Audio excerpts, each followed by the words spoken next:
ಕಳೆದ ಕೆಲವು ತಿಂಗಳುಗಳ ಹಿಂದೆ ಏನು ತಳವಾರ ಸಮಾಜದಿಂದ ಕಲಬುರಗಿಯಲ್ಲಿ ಬೃಹತ್ ಪ್ರತಿಭಟನೆಯನ್ನು ಮಾಡಲಾಗಿತ್ತು. ತಳವಾರ ಸಮಾಜಕ್ಕೆ ಎಸ್ ಟಿ ಪ್ರಮಾಣ ಪತ್ರವನ್ನು ನೀಡಬೇಕು ಅಂತ ಆಗ್ರಹಿಸಿ ಬಹುದೊಡ್ಡ ಪ್ರತಿಭಟನೆಯನ್ನು ತಳವಾರ ಸಮಾಜದ ಮುಖಂಡರು ಮಾಡಿದ್ರು. ಈಗ ಮತ್ತೆ ಕಲಬುರಗಿ ಮತ್ತು ಯಾದಗಿರಿ ಜಿಲ್ಲೆಯಲ್ಲಿ ತಳವಾರ ಸಮಾಜಕ್ಕೆ ಎಸ್ ಟಿ ಪ್ರಮಾಣ ಪತ್ರವನ್ನು ನೀಡ್ತಾ ಇಲ್ಲ ಅಂತ ತಳವಾರ ಸಮಾಜದ ಮುಖಂಡರು ಆಕ್ರೋಶವನ್ನು ವ್ಯಕ್ತಪಡಿಸ್ತಾ ಇದ್ದಾರೆ. ಇನ್ನು ನಮ್ಮ ಪ್ರತಿಭಟನೆಯನ್ನು ಹತ್ತಿಕ್ಕುವಂತಹ ಕೆಲಸವನ್ನು ಸಚಿವ ಪ್ರಿಯಾಂಕ್ ಖರ್ಗೆ ಅವರು ಮಾಡಿದ್ದಾರೆ ಅಂತ JDS ಮುಖಂಡ ಸಮಾಜದ ಮುಖಂಡ ಶಿವಕುಮಾರ್ ನಾಟಿಕಾರ್ ಅವರು ಆಕ್ರೋಶ ಒಂದು ಕಡೆ ವ್ಯಕ್ತಪಡಿಸಿದರೆ, ಇನ್ನು ಡಾಕ್ಟರ್ ಸರ್ದಾರ್ ರಾಯಪ್ಪ ಅವರು ಖರ್ಗೆ ಕುಟುಂಬದವರು ನಮ್ಮ ಸಮಾಜದವ್ರನ್ನ ಕೀಳಾಗಿ ನೋಡ್ತಾ ಇದ್ದಾರೆ ಅಂತ ಆಕ್ರೋಶವನ್ನು ವ್ಯಕ್ತಪಡಿಸಿರುವಂಥ ಘಟನೆ ಕಲಬುರಗಿಯಲ್ಲಿ ನಡೆದಿದೆ. ನಮ್ಮ ಪ್ರತಿಭಟನೆಗಳನ್ನು ಹತ್ತಿಕ್ಕುವಂತಹ ಕೆಲಸ ಮತ್ತು ನಮ್ಮ ಸಮಾಜದವರನ್ನು ಕಡೆಗಣಿಸುವಂತಹ ಕೆಲಸ ಈ ಒಂದು ಸಚಿವರು ಮತ್ತು AICC ಅಧ್ಯಕ್ಷರಾದ ಡಾಕ್ಟರ್ ಮಲ್ಲಿಕಾರ್ಜುನ್ ಖರ್ಗೆ ಅವರು ಮಾಡ್ತಾ ಇದ್ದಾರೆ ಅಂತ ಆಕ್ರೋಶವನ್ನು ವ್ಯಕ್ತಪಡಿಸಿರುವಂಥ ಘಟನೆ ನಡೆದಿದೆ. ಈ ಒಂದು ಟಾಪ್ 2 ಸುದ್ದಿ ಎಲ್ಲಿ ತಳವಾರ ಸಮಾಜದ ಪ್ರತಿಭಟನೆ ಯಾವಾಗ ಮಾಡ್ತಾರೆ ಅನ್ನೋದ್ರ ಬಗ್ಗೆ ಸಂಪೂರ್ಣವಾದ ವಿವರವನ್ನು ಹೇಳಿದ್ದಾರೆ. ಸುದ್ದಿಯನ್ನು ನೋಡ್ಕೊಂಬನ್ನಿ. ಒಂದು ಕಡೆ ಮುಖಂಡರಾದ ಸರ್ದಾರ್ ರಾಯಪ್ಪ ಅವರು ಖರ್ಗೆ ಕುಟುಂಬ ನಮ್ಮ ಸಮಾಜವನ್ನು ಕಡೆಗಣಿಸ್ತಾ ಇದೆ ಅಂತ ಹೇಳಿದ್ದಾರೆ. ಇನ್ನು ಶಿವಕುಮಾರ್ ನಾಟಿಕಾರ್ ಅವರು ಸಚಿವ ಪ್ರಿಯಾಂಕ್ ಖರ್ಗೆ ಅವರು ನಮ್ಮ ಹೋರಾಟವನ್ನು ಹತ್ತಿಕ್ಕುವಂತಹ ಕೆಲಸ ಮಾಡಿದ್ದಾರೆ. ನಮ್ಮ ಹೋರಾಟದ ಸಮಯದಲ್ಲಿ ಅನೇಕ ಮುಖಂಡರನ್ನ ಕಳುಹಿಸಿ ನಮ್ಮ ಹೋರಾಟವನ್ನು ಹತ್ತಿಕ್ಕಿದ್ದಾರೆ ಅಂತ ಕಿಡಿಕಾರಿದ್ದಾರೆ. ಎಲ್ಲ ಜಿಲ್ಲೆಯಲ್ಲಿ ತಳವಾರ ಸಮಾಜಕ್ಕೆ ಎಸ್ ಟಿ ಪ್ರಮಾಣ ಪತ್ರ ನೀಡ್ತಾ ಇದ್ದಾರೆ, ಆದರೆ ಕಲಬುರಗಿ ಮತ್ತು ಯಾದಗಿರಿಯಲ್ಲಿ ನೀಡ್ತಿಲ್ಲ. ನಮ್ಮ ಮಕ್ಕಳ ಭವಿಷ್ಯಕ್ಕೆ ಕಲ್ಲು ಹಾಕುವಂತಹ ಪ್ರಯತ್ನವನ್ನು ಸರ್ಕಾರ ಮಾಡ್ತಾ ಇದೆ ಅಂತ ಆಕ್ರೋಶ ವ್ಯಕ್ತಪಡಿಸಿದ್ದಾರೆ. ನಮ್ಮನ್ನು ಗುರಿಯಾಗಿಸಿ ನೇರ ಅವಮಾನ ಮಾಡ್ತಾ ಇದ್ದಾರೆ. ನಾವು ಅವರನ್ನು ಬಹಿಷ್ಕಾರ ಮಾಡ್ತೇವೆ ಅಂತ ಮುಖಂಡರು ಆಕ್ರೋಶ ವ್ಯಕ್ತಪಡಿಸಿದ್ದಾರೆ. ನಮ್ಮ ಬೇಡಿಕೆಗಳಿಗೆ ಅವರು ಸ್ಪಂದನೆ ಮಾಡ್ತಾ ಇಲ್ಲ, ನಮ್ಮ ಮಕ್ಕಳಿಗೆ ರೈತರಿಗೆ ಅನ್ಯಾಯವಾಗ್ತಾ ಇದೆ ಅಂತ ಮುಖಂಡರು ಆಕ್ರೋಶವನ್ನು ವ್ಯಕ್ತಪಡಿಸಿದ್ದಾರೆ. ನಿರಂತರವಾಗಿ ಹೋರಾಟ ಮಾಡಿದರೂ ಕೂಡ ನಮಗೆ ಅನ್ಯಾಯ ಮಾಡ್ತಾ ಇದ್ದಾರೆ.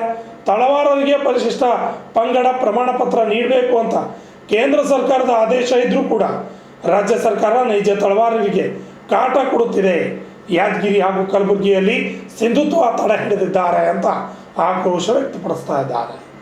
ಕಲಬುರಗಿ ಹಾಗೂ ಯಾದಗಿರಿಯಲ್ಲಿ ಯಾಕೆ ತಳವಾರರಿಗೆ ಪ್ರಮಾಣ ಪತ್ರ ಕೊಡೋದನ್ನು ತಡೆ ಹಿಡಿದಿದ್ದೀರಿ ಅಂತ ಮುಖಂಡರು ಪ್ರಶ್ನೆ ಮಾಡಿದ್ದಾರೆ.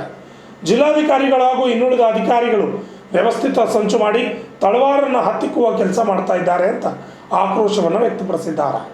ಕುಲಶಾಸ್ತ್ರೀಯ ಅಧ್ಯಯನದಲ್ಲಿ 28,800 ತಳವಾರರು ಕಲಬುರಗಿಯಲ್ಲಿ ಇದ್ದಾರೆ. ಅಂದರೆ ಈ ತಳವಾರರು ಎಲ್ಲಿ ಹೋದ್ರು ಅಂತ ಪ್ರಶ್ನೆ ಮಾಡಿದ್ದಾರೆ.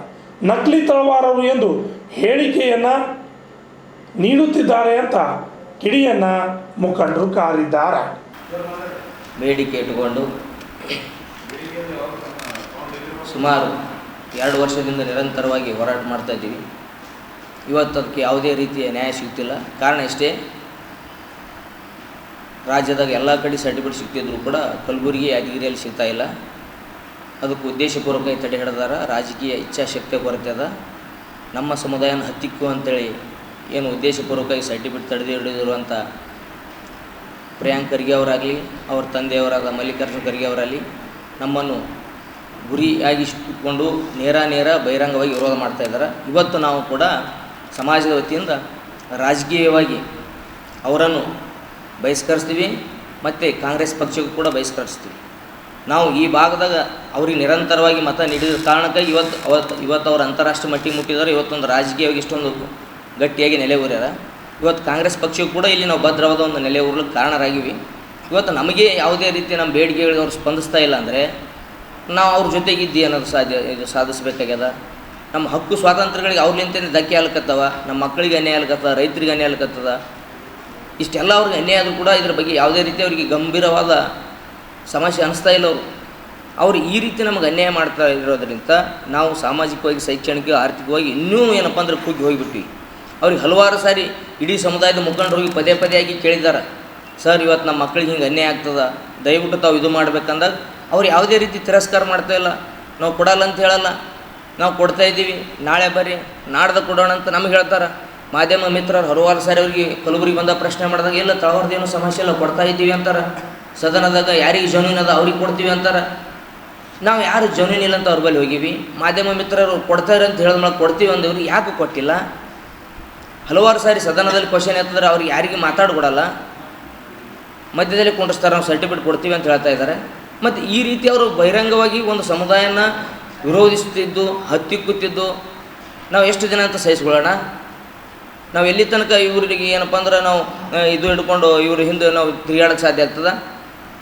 ನಮಗಾಗಲಿ ಸಮುದಾಯದಕ್ಕಾಗಲಿ ಹೋಲ್ಬಿಡು, ಅಟ್ಲೀಸ್ಟ್ ಸಮಾಜದ ಪಕ್ಷದ ಮುಖಂಡರದಾರ, ಅಲ್ಲಿ ನಮ್ಮ ಸಮಾಜದ ದೊಡ್ಡ ದೊಡ್ಡ ನಾಯಕರದಾರ, ಅವ್ರಿಗೆ ಕೂಡ ಗೌರವ ಕೊಡ್ತಾ ಇಲ್ಲ. ಅವ್ರಿಗೇನಪ್ಪ ಅಂದರೆ ದಿನ ಒಂದು ರೀತಿಯಲ್ಲಿ ಸುಳ್ಳು ಹೇಳ್ತಾರೆ.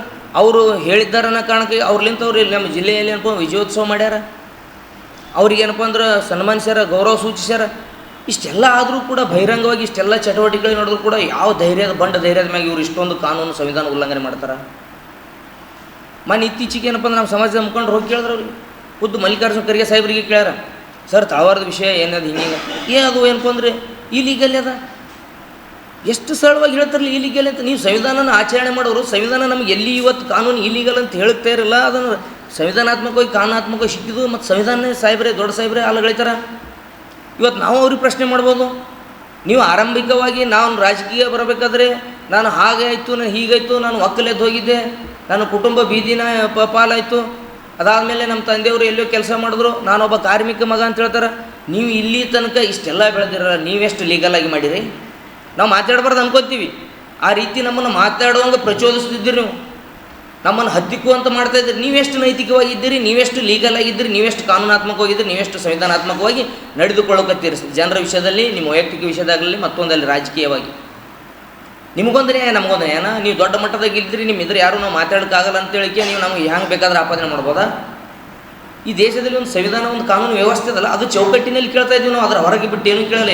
ಈಸ್ ದಿನ ಮುಖ್ಯಮಂತ್ರಿಗಳಿಗೆ ಹೇಳಿದ್ದೀವಿ, ಪ್ರಿಯಾಂಕ್ ಖರ್ಗೆ ಸಾಹೇಬ್ರಿಗೆ ಹೇಳಿದ್ದೀವಿ, ಸಂಬಂಧಪಟ್ಟ ಶಾಸಕರಿಗೆ, ಮಂತ್ರಿಗಳಿಗೆ, ಅಧಿಕಾರಿಗಳು ಹೇಳಿವಿ, ತಳವಾರು ವಿಷಯದಲ್ಲಿ ಒಂದೇ ಒಂದು ಇಲೀಗಲ್ ಇದ್ದರೆ ನಾವು ಸರ್ಟಿಫಿಕೇಟ್ ಕೇಳಲ್ಲ ಅಂತ ಹೇಳ್ತೀವಿ. ಇವತ್ತು ಮಲ್ಲಿಕಾರ್ಜುನ ಖರ್ಗೆ ಸಾಹೇಬ್ರಿಗೆ ಚಾಲೆಂಜ್ ಹಾಕ್ತೀವಿ, ತಳವಾರು ವಿಷಯ ಇದು ಇಲೀಗಲ್ ಅಂತ ಪ್ರೂಫ್ ಮಾಡಲಿ ಅವರು, ಅವ್ರಿಗೂ ಕೂಡ ಸರ್ಟಿಫಿಕೇಟ್ ಕೇಳಲ್ಲ ನಾವು. ಚಾಲೆಂಜ್ ಅದು ಮಲ್ಲಿಕಾರ್ಜುನ ಖರ್ಗೆ ಸಾಹೇಬ್ರಿಗೆ. ಸುಮ್ಮನೆ ಅಧಿಕಾರದ ದುರ್ಬಳಕೆ ಮಾಡ್ಕೊಬಾರ್ದು. ಇವತ್ತು ಹೆಮ್ಮೆ ಪಡ್ತೀವಿ ನಿಮ್ಲಿಂತ ನಾವು. ನಮ್ಮ ಭಾಗದ ಒಬ್ಬರು ಗಣ್ಯ ವ್ಯಕ್ತಿ ಇವತ್ತು ಏನಪ್ಪ ಅಂದ್ರೆ ಈ ಒಂದು ದೊಡ್ಡ ರಾಷ್ಟ್ರೀಯ ಪಕ್ಷದ ಏನಪ್ಪ ಅಂದ್ರೆ ರಾಷ್ಟ್ರ ಅಧ್ಯಕ್ಷರೇ ನಮ್ಗೆ ಹೆಮ್ಮೆ ಅದದು. ನಮಗೆ ಹೆಮ್ಮೆ ಎದ್ದ ಸಲುವಾಗಿ ನಮ್ಮ ಹಿಂದುಳಿದ ಕಾನ್ಸೆಪ್ಟ್ ಇರೋದ್ರಿಂದ ನಮಗೆ ನೀವು ಎಷ್ಟು ಅನ್ಯಾಯ ಮಾಡಿದ್ರು ನಾವು ನಿಮಗೆ ಮತ ಹಾಗೆ ನೀಡ್ತಾನೆ ಬಂದಿದ್ದೀವಿ. ಆದರೆ ನೀವು ಏನಪ್ಪ ಅಂದರೆ ಸುಮ್ಮನೆ ಬಾಯಿ ಮಾತಿಗೆ ಏನಪ್ಪ ಅಂದರೆ ಸುಮ್ಮನೆ ಅಲ್ಪಸಂಖ್ಯಾತರು, ಹಿಂದುಳಿದರು, ದಲಿತರು, ಹಾಗೆ ಹೀಗೆ ಸಾಮಾಜಿಕ ನ್ಯಾಯ ತತ್ವ ಸಿದ್ಧಾಂತ ಹೇಳಿ ನೀವೇನೋ ಮಾಡ್ತಾ ಇಲ್ಲ, ಬರೀ ಅಧಿಕಾರ ಹಿಡಿತಾ ಇದ್ದೀರಿ. ಇವತ್ತು ಎಷ್ಟು ಜನರು ದಲಿತರಿಗೆ, ಹಿಂದುಳಿದವರಿಗೆ, ಅಲ್ಪಸಂಖ್ಯಾತರಿಗೆ ಅಧಿಕಾರ ಕೊಟ್ಟಿರು? ಬಾಯಿ ಎತ್ತಿದರೆ ನಾವು ಸಾಮಾಜಿಕ ನ್ಯಾಯ ಮಾಡ್ತೀವಿ ಅಂತ ಹೇಳ್ತೀರಿ, ಸಾಮಾಜಿಕ ನ್ಯಾಯದ ಇದು ಬಗ್ಗೆ ಮಾತಾಡ್ತೀರಿ. ಸಾಮಾಜಿಕ ನ್ಯಾಯ ಮಾತಾಡೋರು ಇವತ್ತು ನಮಗೆ ಈ ರೀತಿ ಸಾಮಾಜಿಕವಾಗಿ ಅನ್ಯಾಯ ಆಗ್ತಾ ಇದೆ. ಸಂವಿಧಾನ ವಿರೋಧಿಗಳಂತ ಭಾಳ ಮಂದಿ ಹೇಳ್ತೀರಿ, ಮೀಸಲಾತಿ ವಿರೋಧಿಗಳಿಗೆ ಭಾಳ ಮಂದಿ ಹೇಳ್ತೀರಿ. ಡಿಮ್ಯಾಂಡ್ ಏನೇ ನಾವು ಸರ್ಟಿಫಿಕೇಟ್ ಕೊಡಬೇಕಾಗಿದೆ, ಕೊಡ್ತಾ ಇಲ್ಲರಿ ಅವರು. ಆಗ್ತಾ ಇದೆ. ನಿರಂತರವಾಗಿ ಹೋರಾಟಗಳನ್ನು ನಡೆದರೂ ಸಹಿತ ಸರ್ಕಾರ ಆಗಿರ್ಬೋದು, ಸಂಬಂಧಪಟ್ಟ ಅಧಿಕಾರಿಗಳಾಗಿರ್ಬೋದು, ತಳವಾರ ಸಮಾಜಕ್ಕೆ ನಿರಂತರವಾಗಿ ಅನ್ಯಾಯವನ್ನು ಕಲಬುರಗಿಯಲ್ಲಿ ಮಾಡ್ಕೊಂಡು ಬರ್ತಾ ಇದ್ದಾರೆ. 2020ರಲ್ಲಿ ಕೇಂದ್ರ ಸರ್ಕಾರದ ಅಧಿಸೂಚನೆಯನ್ನು ಪ್ರಕಾರ ತಳವಾರರಿಗೆ ಪರಿಶಿಷ್ಟ ಪಂಗಡದ ಪ್ರಮಾಣ ಪತ್ರವನ್ನು ನೀಡಬೇಕು ಅಂಥೇಳಿ ಕೇಂದ್ರ ಸರ್ಕಾರದ ಗೆಜೆಟ್ ಇದ್ದರೂ ಕೂಡ ನಂತರ ಲಕ್ಷಾಂತರ ಜನ ಕರ್ನಾಟಕ ರಾಜ್ಯದಲ್ಲಿ ತಳವಾರರು ಪ್ರಮಾಣ ಪತ್ರ ಪಡೆದ ನಂತರ ರಾಜ್ಯದಲ್ಲಿ ರಾಜ್ಯ ಸರ್ಕಾರ ತನ್ನ ಅಧಿಕಾರದ ವ್ಯಾಪ್ತಿಗಳನ್ನು ಮೀರಿ ಅನಾವಶ್ಯಕವಾಗಿ ನೈಜ ತಳವಾರರಿಗೆ ತೊಂದರೆ ಕೊಡ್ತಾ ಬರ್ತಾ ಇದೆ. ಅದರ ಜೊತೆಗೆ ವಿಶೇಷವಾಗಿ ಕಲಬುರಗಿ ಮತ್ತು ಯಾದಗಿರಿ ಜಿಲ್ಲೆಯಲ್ಲಿ ಇತ್ತೀಚೆಗೆ 1 ವರ್ಷದ 2-3 ತಿಂಗಳಾಯಿತು ತಳವಾರಿಗೆ ಸಂಪೂರ್ಣವಾಗಿ ಪ್ರಮಾಣ ಪತ್ರವನ್ನು ಕೊಡುವುದನ್ನು ನಿಲ್ಲಿಸಿ ಸಿಂಧುತ್ವವನ್ನು ತಡೆ ಹಿಡಿದು ಸರ್ಕಾರದಿಂದ ಸಿಗಬೇಕಾದ ಸವಲತ್ತುಗಳನ್ನು ಸಿಗಲಾರ್ದಂಗೆ ತಡೆ ಹಿಡಿತಕ್ಕಂಥ ಕೆಲಸವನ್ನು ಕಲಬುರಗಿ ಜಿಲ್ಲಾ ಆಡಳಿತ ಮತ್ತು ಉಸ್ತುವಾರಿ ಸಚಿವರು ಈ ಕೆಲಸವನ್ನು ಮಾಡ್ತಾ ಇದ್ದಾರೆ ಅನ್ನೋದನ್ನು ಸ್ಪಷ್ಟವಾಗಿ ಕಾಣ್ತಾ ಇರತಕ್ಕಂಥದ್ದು. ನಾವು ಜಿಲ್ಲಾ ಉಸ್ತುವಾರಿ ಸಚಿವರಿಗೆ ಈ ಮಾಧ್ಯಮದ ಮುಖಾಂತರ ಒಂದಿಷ್ಟು ಪ್ರಶ್ನೆಗಳನ್ನು ಇಡಬೇಕಾಗಿದೆ. ಕರ್ನಾಟಕ ರಾಜ್ಯದ 31 ಜಿಲ್ಲೆಗಳಲ್ಲಿ ಕಲಬುರಗಿ ಮತ್ತು ಯಾದಗಿರಿಯಲ್ಲಿ ಯಾಕೆ ಸಮಸ್ಯೆಯನ್ನು ಆಗ್ತಾ ಇದೆ, ಅದು ವಿಶೇಷವಾಗಿ ಕಲಬುರಗಿ ಜಿಲ್ಲೆಯಲ್ಲೇ ಯಾಕೆ ತಳವಾರರಿಗೆ ಪರಿಶಿಷ್ಟ ಪಂಗಡದ ಪ್ರಮಾಣ ಪತ್ರವನ್ನು ಕೊಡುವುದನ್ನು ತಡೆ ಹಿಡಿದಿರಿ ಅನ್ನೋದನ್ನು ಜಿಲ್ಲಾ ಉಸ್ತುವಾರಿ ಸಚಿವರು ಜನರ ಮುಂದೆ ಸ್ಪಷ್ಟಪಡಿಸುವಂಥದ್ದಾಗಬೇಕು. ಇನ್ನೊಂದು ಕಡೆಗೆ ಜಿಲ್ಲಾಧಿಕಾರಿಗಳು ಮತ್ತು ಸಂಬಂಧಪಟ್ಟ ಇವತ್ತು ಗ್ರೇಡ್ 2 ಆಗಿರ್ಬೋದು, ತಹಶೀಲ್ದಾರ್ ಅವರಾಗಿರ್ಬೋದು, AC ಅವರಾಗಿರ್ಬೋದು, ಸಂಬಂಧಪಟ್ಟ ಎಲ್ಲ ಅಧಿಕಾರಿಗಳು ವ್ಯವಸ್ಥಿತವಾಗಿ ಒಂದು ಸಂಚನ್ನು ಮಾಡಿ ಕಲಬುರಗಿ ಜಿಲ್ಲೆಯಲ್ಲಿ ಇರ್ತಕ್ಕಂಥ ತಳವಾರನ್ನು ಹತ್ತಿಕ್ಕುವಂಥ ಕೆಲಸವನ್ನು 1 ವರ್ಷದಿಂದ ನಿರಂತರವಾಗಿ ಮಾಡ್ಕೊಂಡು ಬರ್ತಾ ಇದ್ದಾರೆ. ಇನ್ನೊಂದು ಕಡೆಗೆ ಏನಾಗ್ತಾ ಇದೆ ಅಂದರೆ, ತಳವಾರ ಮತ್ತು ಪರಿವಾರ ಅಂತಕ್ಕಂಥದ್ದು ಕುಲಶಾಸ್ತ್ರೀಯ ಅಧ್ಯಯನ ಏನಾಗಿದೆ, ಕುಲಶಾಸ್ತ್ರೀಯ ಅಧ್ಯಯನದಲ್ಲಿ ಸ್ಪಷ್ಟವಾಗಿ ಹೇಳಿರುವಂಥದ್ದು 28,800 ತಳವಾರರು ಕಲಬುರಗಿ ಜಿಲ್ಲೆಯಲ್ಲಿದ್ದಾರೆ ಅಂಥೇಳಿ ಕುಲಶಾಸ್ತ್ರೀಯ ಅಧ್ಯಯನ ಕರ್ನಾಟಕ ರಾಜ್ಯದಿಂದ ಕೇಂದ್ರಕ್ಕೆ ಏನು ಪ್ರಸ್ತಾವನೆಯನ್ನು ಹೋಗ್ತದೆ, ಆ ಪ್ರಸ್ತಾವನೆಯಲ್ಲಿ ಸ್ಪಷ್ಟವಾಗಿರ್ತಕ್ಕಂಥದ್ದು. ಹಾಗಾದರೆ 28,800 ಜನ ತಳವಾರರು ಎಲ್ಲಿಗೆ ಹೋದರು? ಒಂದು ಕಡೆಗೆ ಹೇಳ್ತಾರೆ ಈ ತಳವಾರು ನಕಲಿ ತಳವಾರು ಅಂತ. ಮಾತನಾಡುವಂಥ ಸಂದರ್ಭದಲ್ಲಿ ಯೋಚನೆ ಮಾಡಬೇಕಾಗಿರೋದು. ಇವತ್ತು ಅಧಿಕಾರಿಗಳು ಭಾಳ ಜವಾಬ್ದಾರಿಯುತವಾಗಿ ಕಲಬುರಗಿ ಜಿಲ್ಲೆಯಲ್ಲಿ ಕೆಲಸವನ್ನು ಮಾಡಬೇಕಾಗಿತ್ತು, ವಿಶೇಷವಾಗಿ ಜಿಲ್ಲಾಧಿಕಾರಿಗಳು.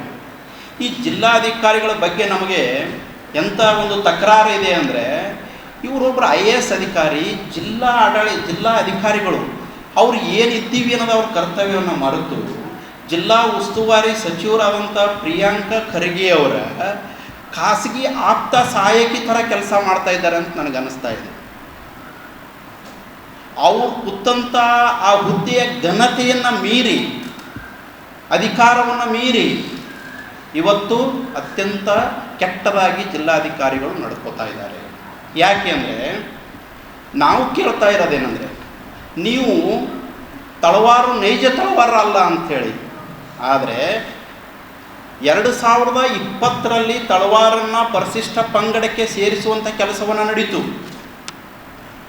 ಸ್ವತಂತ್ರ ಸಿಕ್ಕ ನಂತರ ಇನ್ನು ಶಾಲಾ ದಾಖಲಾತಿಗಳಲ್ಲಿ ಇವೆಲ್ಲ 1952ರಿಂದ ಹಿಡ್ಕೊಂಡು ಶಾಲಾ ದಾಖಲಾತಿಯಲ್ಲಿ ತಳವಾರ ಹಿಂದೂ ತಳವಾರ ಅಂತೇಳಿ ನಮೂದನೆ ಮಾಡಿಕೊಂಡಿರುವಂಥದ್ದು.